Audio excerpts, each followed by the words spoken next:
అదే RTV app వార్తల్ని క్షణాల్లో చదివే అవకాశం ఉంటుంది. ఒక న్యూస్ పేపర్, ఒక టెలివిజన్ ఛానల్ మీ చేతుల్లో ఎప్పుడూ ఉంటాయి. చంద్రబాబు నాయుడు చింతలపూడి మీటింగ్లో కైకలూరు నియోజకవర్గం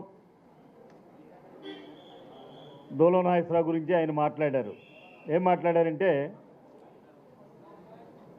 కైకలూరులో దూలం నాగేశ్వరరావు నియోజకవర్గాన్ని కొడుకు అప్పచెప్పేశాడు. అలాగే ఈ 5 సంవత్సరాల కాలంలో ఇళ్ల ప్లాట్లు, అలాగే కొల్లేరు ప్రాంతానికి ఈ 5 సంవత్సరాల్లో 300 కోట్లు కాజేస్తాడు అని నిన్న చింతలపూడి మీటింగ్లో ఆయన మాట్లాడటం జరిగింది. చంద్రబాబు నాయుడికి ఒకటే చెబుతున్నా, నేను నియోజకవర్గాన్ని కొడుకు అప్పచెప్పేశాను, కొడుక్కి అని చెప్పి చెబుతున్నావు. నీ కొడుకులాగా పప్పు కాదు, అవినీతి పరుడు కాదు నా కొడుకులు. నా కొడుకులు నిప్పు. ప్రజాసేవే కాకుండా ప్రజలకి సేవా కార్యక్రమాలు చేయటం, ప్రజలకి ఆపదలు ఉంటే ఆదుకోవడం నా కొడుకులు నేర్చుకున్నటువంటి పని.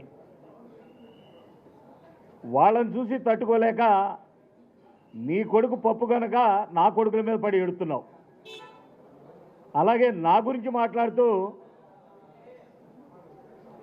5 సంవత్సరాల పాలనలో ఇళ్ల ప్లాట్ల విషయంలో కొల్లేరు ప్రాంతంలో చెరువుల గురించి ఎత్తుకుని 300 కోట్లు కాజేశానని, ఇలాంటి నాయకుడు కావాలా అని తమ్ముళ్ళు అని అడిగావు. ఆ తమ్ముళ్ళు పిచ్చోళ్ళు, నువ్వు ఒక వెర్రిబాగులుడు. ఇంత వయసు వచ్చినా నీకు బుద్ధి జ్ఞానం లేకుండా ప్రజలను రెచ్చగొట్టడం, కులాలను రెచ్చగొట్టడం నీకు అలవాటైపోయింది. అయినప్పుడు కూడా చంద్రబాబు నీకు ఒకటే చెబుతున్నా, నీకు దమ్ము ధైర్యం ఉంటే కైకలూరు నియోజకవర్గంలో నీ పార్టీ నాయకులు ఉన్నారు. నీ పార్టీ నాయకులకి నీకు కూడా సవాల్ విసురుతున్నా. నీకు ఎన్నికల టైము నామినేషన్ వేసే ఆ గంట వరకు ఒక టైం ఇస్తున్నా. ఈ రోజు నుండి 300 కోట్లు కాదు కదా, 300 రూపాయలు అవినీతి నిరూపించగలిగితే నామినేషన్ వేసే టైంకి నేను తప్పు ఒప్పుకుని నామినేషన్ కూడా వేయకుండా మీకు నమస్కారం పెట్టి ఇంటికి వచ్చేస్తా. ఈరోజు జరిగినటువంటి బడ్జెట్ సమావేశంలో గవర్నర్ గారి ప్రసంగానికి ధన్యవాద తీర్మానం పలువురు శాసనసభ్యులు మాట్లాడారు. ముఖ్యమంత్రి గారు కూడా దానిపైన సుదీర్ఘమైనటువంటి వివరణ ఇచ్చారు. ప్రజాస్వామ్యంలో ప్రధానమైనటువంటి లక్షణం పాలకుడు ప్రజాధన పరిరక్షకుడు. పాలకుడు ప్రజాధన పరిరక్షకుడు. గతంలో రాజకీయాల్లో పాలకులు ప్రజాధన భక్షకులుగా ఉన్నారు. అది సవివరంగా ఈరోజు ముఖ్యమంత్రి గారు వివరించారు. పరిపాలన అంటే జవాబుదారీతనంతో కూడిందిగా ఉండాలని, పాలకుడంటే జవాబుదారీ ఎవరికి? ప్రజలకి. ఆ జవాబుదారీతనాన్ని 100కి 100% 4 సంవత్సరాల 8 మాసాల పరిపాలన కాలంలో చూపించినటువంటి ముఖ్యమంత్రిగా జగన్మోహన్ రెడ్డి గారు చరిత్రలో ఉన్నారు. ఒక అసత్యం, ఒక అబద్ధం 2014లో తాను చెప్పుంటే